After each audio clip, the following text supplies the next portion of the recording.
The phone rang at 11:47 p.m., shattering the silence of Nora Bennett's tiny apartment. She fumbled in the darkness, her tired fingers finally grasping the device. The screen displayed an unknown number, but years of working as a physical therapist had taught her that late-night calls meant someone needed help. "Hello?" Her voice was thick with interrupted sleep. "Miss Bennett, this is George from Hartwell Industries. Mr. Hartwell has been in an accident. He requested you specifically. Can you come immediately?" Nora sat up, her heart pounding. Julian Hartwell, the name everyone in the city knew. The 32-year-old billionaire whose face graced magazine covers and business headlines. She had treated him twice before at the rehabilitation clinic where she worked, helping him recover from a previous sports injury. He had been kind, respectful, and generous with his tips. "Nothing more, is he badly hurt?" she asked, already reaching for her jeans. "He can't move his shoulder properly. The driver said you'd know how to help. Please hurry." Nora grabbed her medical bag and rushed out. The address led her to a mansion in the hills, where security gates opened automatically. Inside, the house glowed with warm lights. A man in a black suit guided her through marble hallways to a private gym. Julian sat on a bench, his face pale with pain. His shoulder hung at an awkward angle, and sweat beaded on his forehead. When he saw her, relief flooded his features. "Nora, thank you for coming." His voice was strained but genuine. "What happened?" She knelt beside him, her professional instincts taking over. "Car accident. Nothing serious, but my shoulder dislocated. The hospital wanted to keep me overnight, but I have a crucial board meeting in 6 hours. I remembered how you helped me before." She examined his shoulder carefully, her fingers probing the joint. "This needs proper medical attention, Mr. Hartwell." "Julian, can you help me? Can you help me?" Against her better judgment, Nora worked through the reduction technique. It took 40 minutes of careful manipulation before the shoulder slipped back into place. Julian's relief was immediate. He moved to pay her, but she refused anything beyond her standard clinic rate. "You saved my meeting," he said softly. "Let me at least have my driver take you home." Exhausted, Nora agreed. She left the mansion. The sky was beginning to lighten. She didn't notice the photographer hidden in the bushes, his camera clicking rapidly. The storm breaks. Nora woke to her phone vibrating constantly. Confused, she checked the screen and felt her stomach drop. 43 missed calls. Hundreds of text messages. Her social media notifications had exploded beyond counting.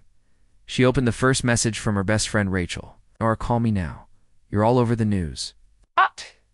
With trembling hands, she searched her name online. The first headline made her blood run cold. "Mystery woman leaves billionaire's mansion at dawn." The photo showed her clearly exhausted and disheveled. Climbing into Julian's car at 5:30 a.m., her medical bag was barely visible. The comments section was already filled with venom. She knew exactly what she was doing. Another nobody trying to trap a billionaire. Her phone rang. It was Dr. Morrison from the clinic. "Nora, we need to talk. Come in immediately." The conversation was brief and brutal. The clinic couldn't afford the negative publicity. They were letting her go, effective immediately. Nora walked out in a daze, her 6 years of loyal service erased in a single morning at home. She found her 16-year-old brother Owen, sitting on the couch, his face pale. "Kids at school are saying horrible things about you," he whispered. "They're calling you names." Nora pulled him close, her heart breaking. Owen had enough to deal with. His rare genetic condition already made life difficult. The experimental treatment he desperately needed cost more than she could ever afford. Now she had lost her job. The pressure mounts. 3 days later, the scandal had only grown. News programs analyzed her every move. Someone found her old social media posts and twisted innocent comments into evidence of manipulation. Tabloid published a timeline of her previous sessions with Julian, making them seem calculated and predatory. Julian's company released a sterile statement. "Mr. Hartwell received professional medical treatment from a licensed therapist. There is no personal relationship." The words stung more than Nora expected. She hadn't wanted a relationship, but the denial felt like erasure. She had been there. She had helped him. Now she was being painted as a schemer while he hid behind corporate language. Her landlord called about the rent. Without her job, she had 2 weeks before eviction. Owen's next treatment was scheduled for the following month. The hospital had already warned her that without payment, they would have to discontinue his care. Desperate, Nora did something she had sworn never to do. She called the number Julian's assistant had once given her. Victoria Chen speaking. "This is Nora Bennett. I need to speak with Mr. Hartwell." The pause lasted too long. "I'm afraid that's not possible. Mr. Hartwell has been advised to maintain distance given the current situation, for legal reasons." "Legal reasons?" "I helped him. I did nothing wrong." "The public perception is complicated, Miss Bennett. Perhaps it's best if you move forward quietly." "I can arrange a small settlement if you sign a non-disclosure agreement. I don't want money. I want my reputation back." "Then you want something I cannot provide." "Good day, Miss Bennett." The line went dead. That evening, Nora sat with Owen, helping him with homework. His hands shook slightly, a symptom of his worsening condition. She had been researching alternative treatments, anything affordable, but nothing matched the program he needed. "Are you going to be okay?" Owen asked quietly. Nora forced a smile. "Always. We're survivors, remember?" But that night, alone in her room, she let herself cry. Not for the job or the reputation. Not even for Julian Hartwell, who had vanished behind his walls of wealth and lawyers. She cried for Owen, whose time was running out, and for herself, who had no idea how to save him. What she didn't know was that across the city, in his penthouse office, Julian Hartwell was reading a very different file. One that explained exactly why Nora Bennett had truly come into his life. And the truth was about to change everything. Julian Hartwell stood at the floor-to-ceiling windows of his office, watching the city lights flicker below. In his hand was a folder his head of security had delivered an hour ago. The contents had left him feeling something unfamiliar. Shame. The file detailed everything about Nora Bennett. Not the scandalous rumors, but the truth. Her graduation with honors from physical therapy school, her volunteer work at children's hospitals, the mountain of student debt she carried, and most importantly, her 16-year-old brother, Owen Bennett, diagnosed at age 12 with Cramer-Tilson syndrome, a rare genetic disorder affecting fewer than 2,000 people worldwide. Progressive muscle deterioration. Most patients didn't survive past 25. Julian's hands tightened on the folder as he read the next section. His mother, Elizabeth Hartwell, had founded the Genesis Research Program before her death 5 years ago. It was one of only 3 facilities in the world studying Cramer-Tilson syndrome.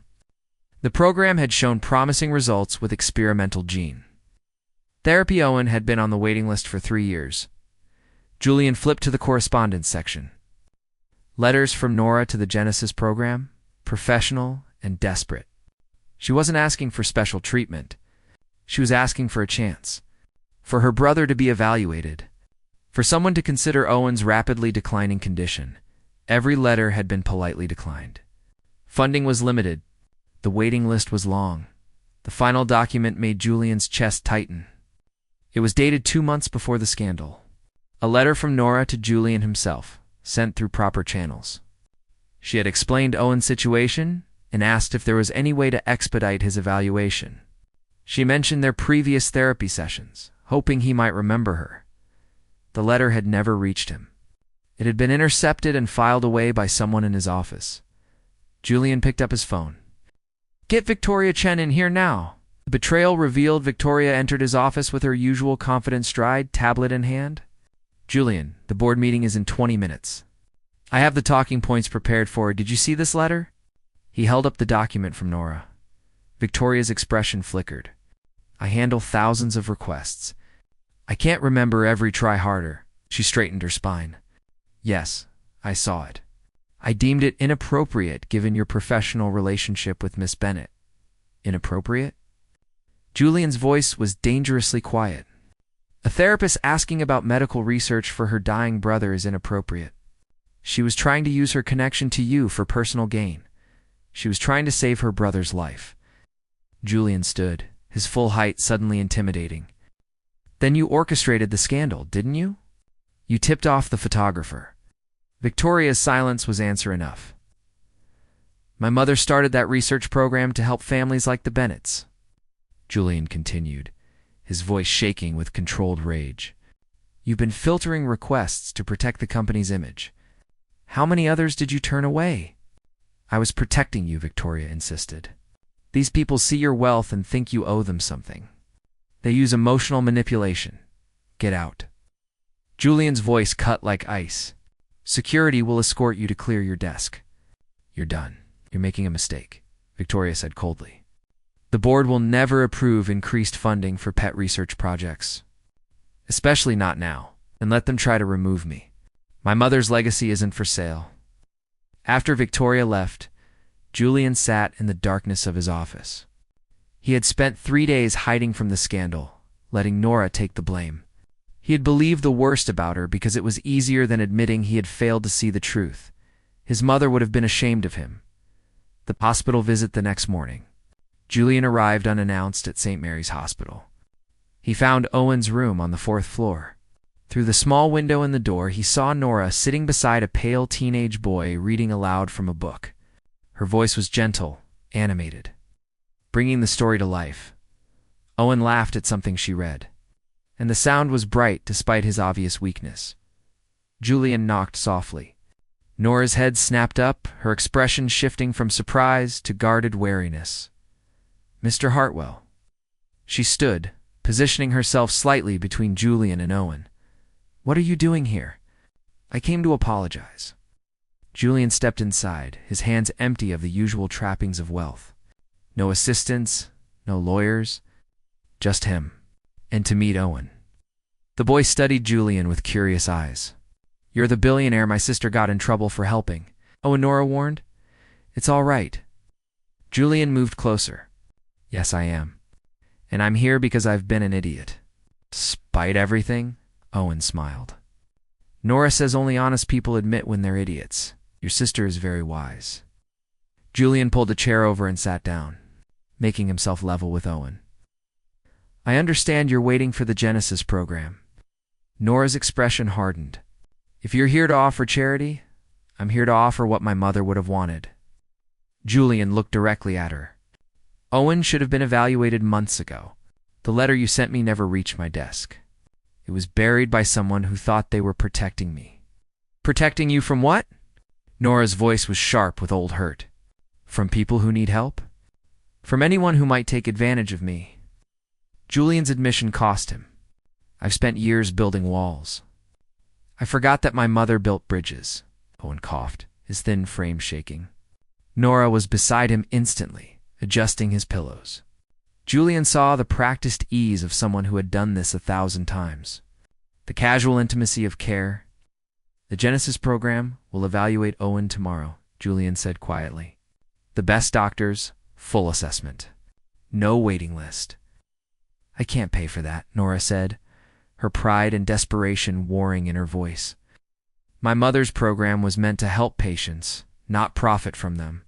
If Owen qualifies for the treatment, it will be covered by the research grant. Why? Nora's eyes searched his face. Why now, after everything? Julian met her gaze. Because I finally read your letter. Because my mother dedicated her life to helping families like yours. And because you deserve better than what I've allowed to happen to you.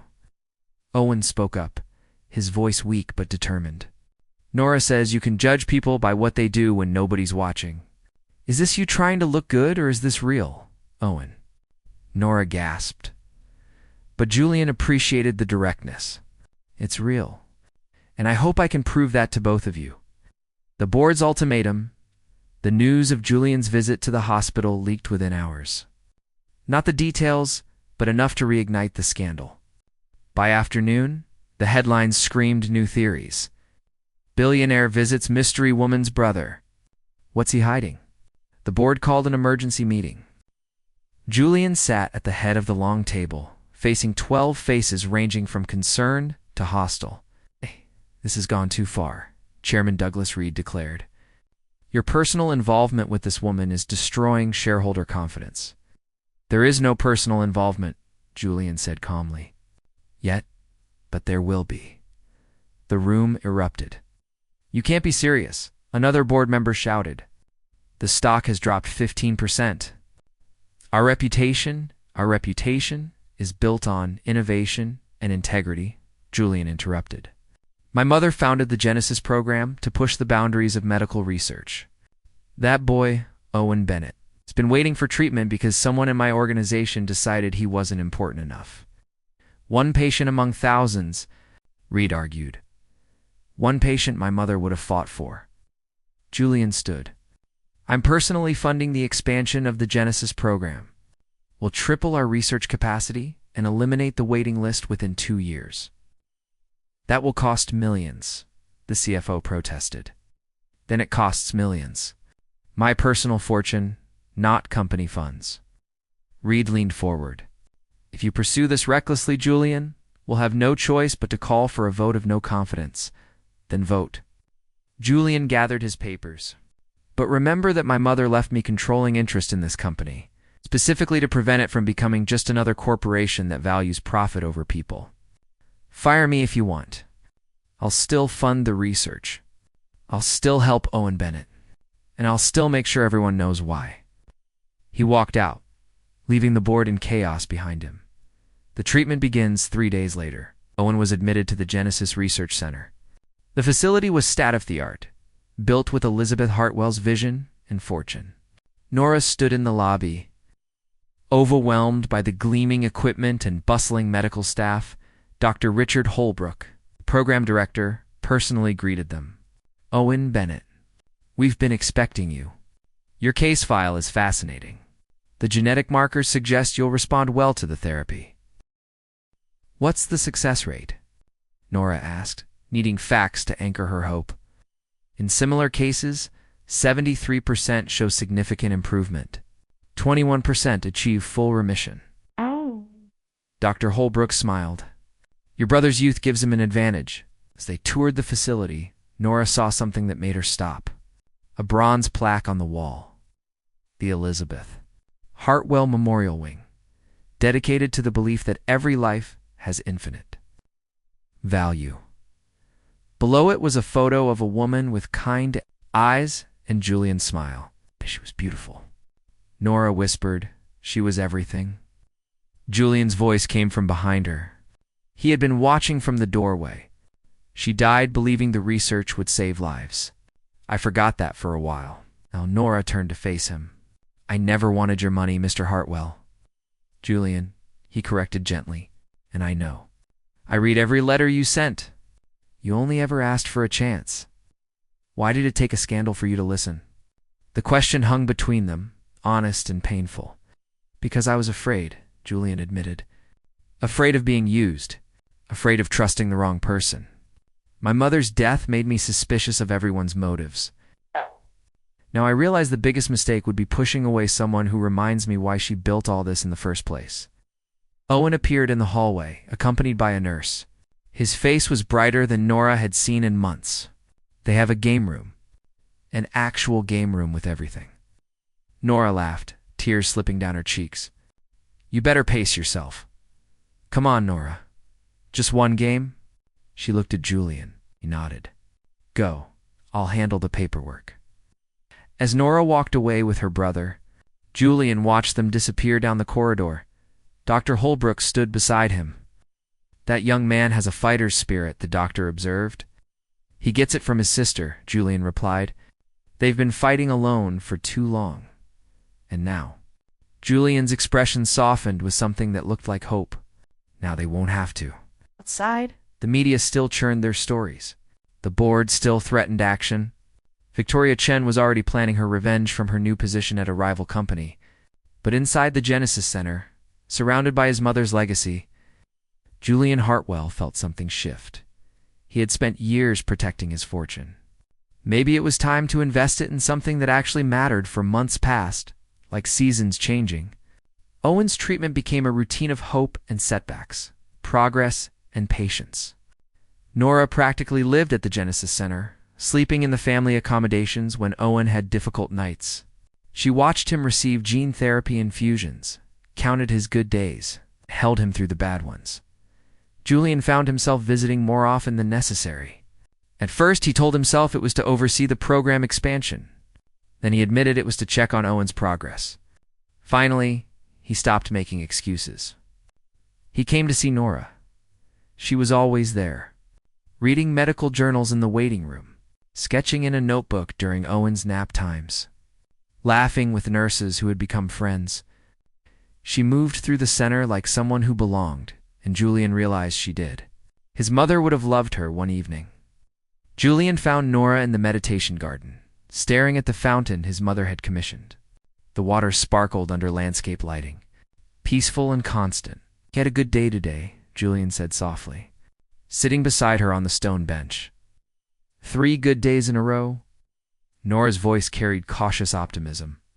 "Dr. Holbrook says the genetic markers are responding better than expected. That's wonderful news." They sat in comfortable silence. Over the months, they had learned each other's rhythms, when to talk and when to simply be present. "I'm sorry," Nora said suddenly. Julian turned, surprised. "For what?" "For judging you so harshly. That first month, I thought you were like everyone said, cold, disconnected, only caring about your image." "You weren't wrong," Julian admitted. "That's exactly who I had become. But that's not who you are." She looked at him, really looked at him. "You rebuilt this entire program. You're personally funding 12 other patients now.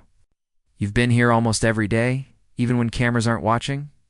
My mother taught me that wealth is worthless if it doesn't create change." Julian's voice grew quiet. "I forgot that lesson. You reminded me. I didn't do anything special. You fought for your brother when the whole world told you to give up. You maintained your dignity when everyone called you terrible things. You never asked for anything you didn't earn." Julian shifted closer. "That's extraordinary, Nora." Oh. She felt her heart stutter. Over the months, she had tried not to notice how her breath caught when Julian entered a room, how his rare smiles felt like gifts, how his presence had become something she looked forward to. "Julian," she started, but he shook his head. "I know. The scandal. The speculation. Getting involved would complicate everything." She agreed, hating that it was true.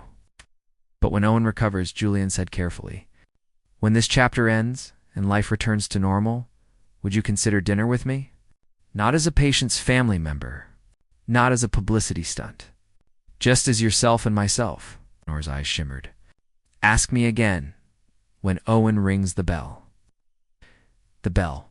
Every patient who completed treatment successfully rang the brass bell in the center's main hall. It had been Owen's goal since the first day. "I'll ask you the moment he does," Julian promised. The breakthrough 6 months into treatment. Dr. Holbrook called them into his office. His expression was carefully neutral, the kind doctors wore when delivering life-changing news. Nora gripped Owen's hand. Her brother had grown stronger, his color returning, his energy improving. But she was terrified to hope too much. "The latest scan results are remarkable," Dr. Holbrook said, pulling up images on his screen. "The genetic therapy has not only halted the deterioration, but reversed significant damage. Owen's muscle tissue is regenerating." Nora couldn't breathe. "What does that mean?" "It means," the doctor smiled genuinely now, "that Owen is in full remission. We'll need to monitor him quarterly, but the prognosis is excellent. He should live a completely normal life." Owen let out a sound between a laugh and a sob. Nora pulled him into her arms, both of them shaking with relief and joy. Years of fear, of watching her baby brother slowly fade, lifted like a weight she hadn't realized was crushing her. Julian stood in the corner of the office, his own eyes bright.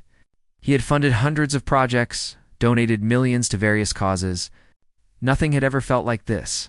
Dr. Holbrook continued. "We'd like to document Owen's case for our research. His response has been exceptional. It could help refine the treatment for others." "Yes," Owen said immediately. "If it helps other kids like me, absolutely yes." As they left the office, Nora was laughing and crying simultaneously. Owen was talking nonstop about everything he wanted to do. Play basketball. Go hiking? Learn to surf. All the dreams he had put on hold, Julian walked beside them, quiet but present. When they reached the bell in the main hallway, Dr. Holbrook handed Owen the rope. "The honor is yours," he said. Owen looked at his sister. "Ring it with me?" Nora nodded, unable to speak. Together, they pulled the rope. The bell's clear tone echoed through the center, announcing another victory. Staff members emerged from offices and treatment rooms, applauding. It was tradition. Every bell meant hope for everyone else still fighting. After the celebration died down, Owen hugged Julian. "Thank you. For everything." "You did the hard work," Julian said. "You fought and won, but you gave me the chance to fight." Owen stepped back, suddenly looking older than his 16 years. "And you made my sister smile again." I hadn't seen her really smile in years. Later, as Owen slept peacefully in his room for the last time as a patient, Julian found Nora on the rooftop terrace. The city spread before them, lights twinkling like stars brought down to earth. He rang the bell. Julian said softly. Nora turned, her face radiant with happiness and exhaustion. "He did, so I'm asking." Julian stepped closer. "Nora Bennett, would you have dinner with me? Not because of scandal or obligation, not for publicity or pity, but because over these months I've come to admire your strength, respect your dedication, and hope that maybe you see something in me worth knowing beyond the headlines." Nora's smile was gentle. "Julian Hartwell, I would love to have dinner with you, but I need you to understand something first. Anything. I still don't care about your money. I don't need expensive restaurants or fancy cars.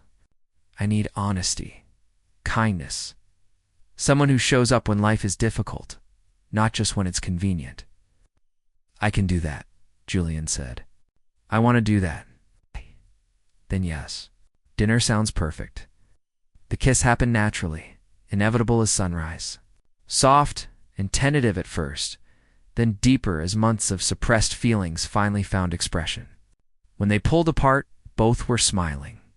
"The media is going to lose their minds," Nora whispered. "Let them," Julian replied. "This time, we'll tell our own story." 1 year later, the Genesis Center had transformed. The expanded wing opened to great celebration. Its capacity tripled. The waiting list that once stretched years now measured in weeks. Owen's case study had revolutionized treatment protocols, proving success rates to 18%. Victoria Chen's attempts at revenge had failed spectacularly. Her manipulation of company resources and obstruction of charitable programs led to criminal charges. The board, seeing Julian's vision succeed beyond projections, had unanimously voted to extend his term.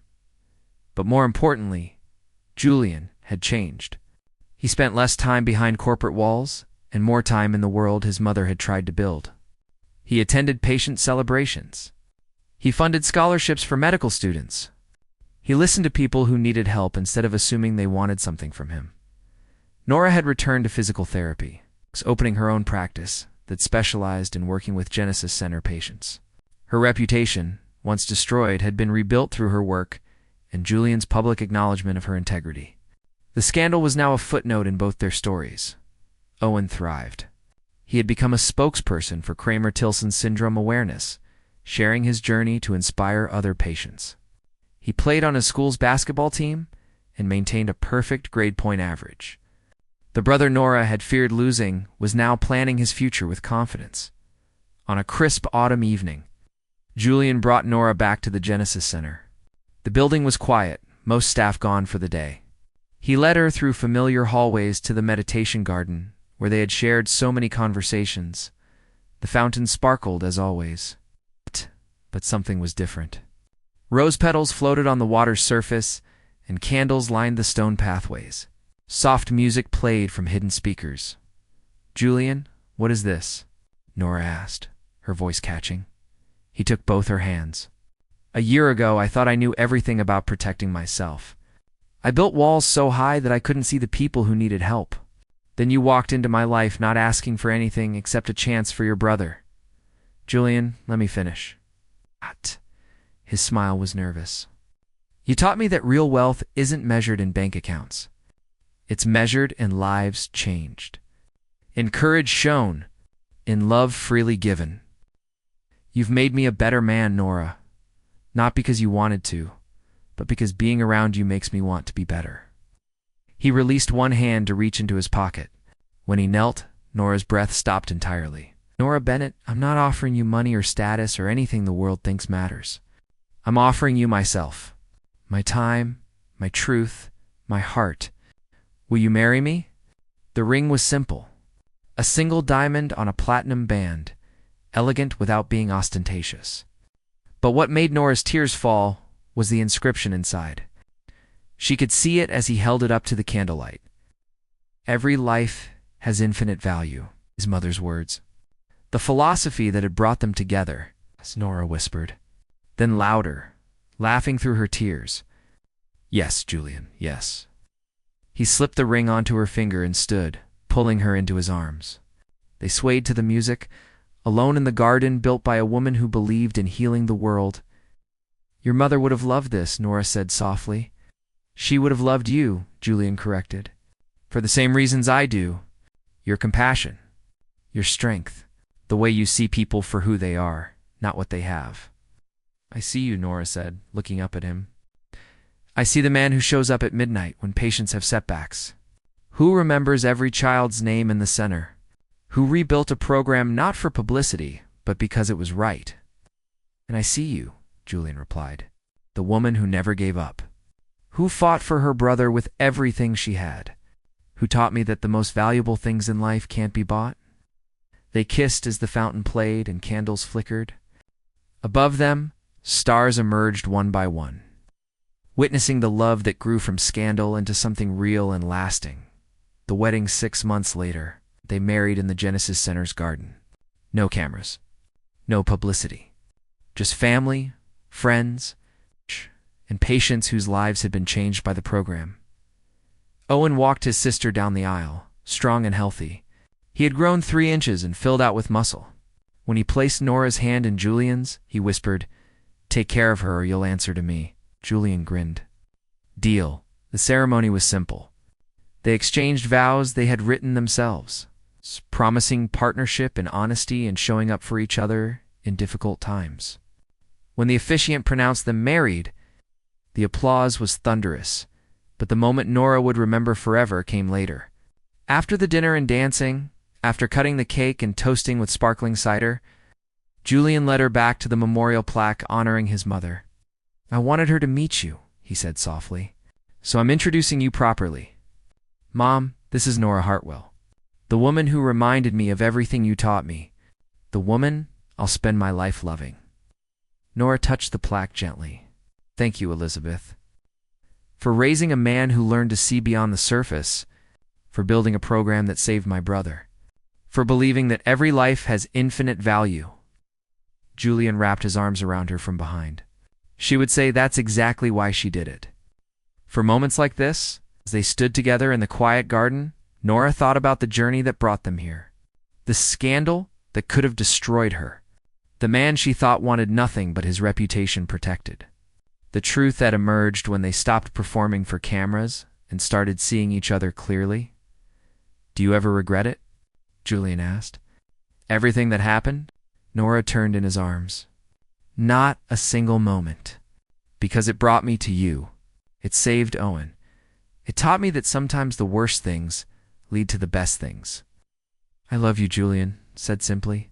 Not for how you look or what you brought to my life. I love you for who you are. Every stubborn, compassionate, extraordinary part of you. I love you too, Nora replied. The real you, not the billionaire, not the CEO, just Julian. The man who shows up, the man who cares, the man who changed my life. They kissed as the sun set, painting the sky in shades of gold and rose. Behind them, through the windows of the Genesis Center, they could see patients and families. People whose lives had been transformed by believing that healing was possible. The scandal that once threatened to destroy them had, instead, built something beautiful. A love based not on money or status, but on shared values and mutual respect. A partnership that would fund research and change lives and prove that. Sometimes the greatest wealth comes from giving everything away. Julian had thought Nora wanted his money, but what she wanted was so much simpler and infinitely more valuable. She wanted a chance for her brother, a chance to be seen for who she really was, a chance to love and be loved without pretense or performance. And in giving her those chances, Julian discovered what he wanted to. Not just success or power, but purpose. Not just protection, but connection. Not just existence, but a life worth living. They walked back to the reception hand in hand, ready to face whatever came next. Together because, in the end, love wasn't about what you had. It was about what you gave. And they had given each other the most precious gift possible: the truth.